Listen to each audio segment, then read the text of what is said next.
Are you thinking about buying your first home in 2023? Here are 8 tips to get you started as a first home buyer.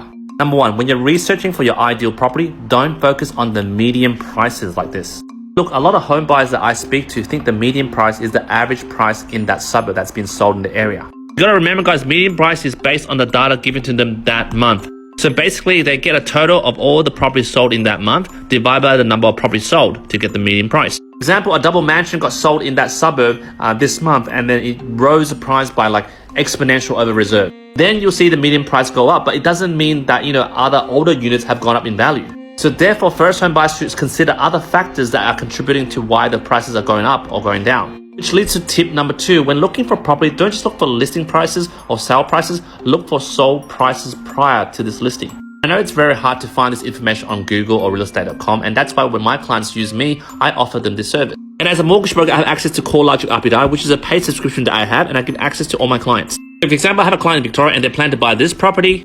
I can give them a computer valuation straight off the bat, which gives them the bank's conservative valuation at the moment. And this report also shows recently sold properties, which they can do their own due diligence.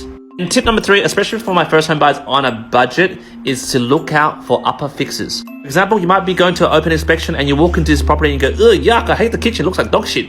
But don't let that turn you off from buying it. Because due to the poor presentation of this property, you might get a really good discount from buying this property. If the property is cheap and fixable like a Bunnings shop, then I suggest you to look into the potential of this property, not what it looks like right now.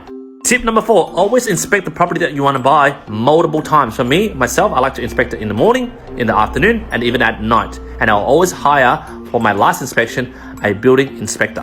Guys, just like buying a car, you don't want to buy a lemon. When you buy a car, a used car, you take it to the mechanic, right? Well, when you buy a house for the next 30 years of mortgage, you want to get checked out, right?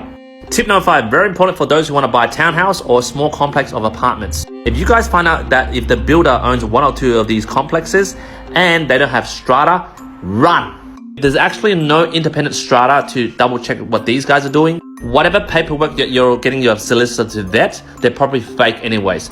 Never buy a townhouse that is owned by a builder. Tip number 6, always expect interest rates to go up and down. Remember those people who purchase, homes and properties when interest rates were really low and now they're crying about it, about the mortgage cliff? Well, those people are dumb because they thought rates will stay at 1.99% for 30 years. Interest rates are always going to go up and down. So don't cry about it when it goes to 8-9% and always factor that in. Tip number 7, don't forget about the ongoing cost that would not end once you purchase that property.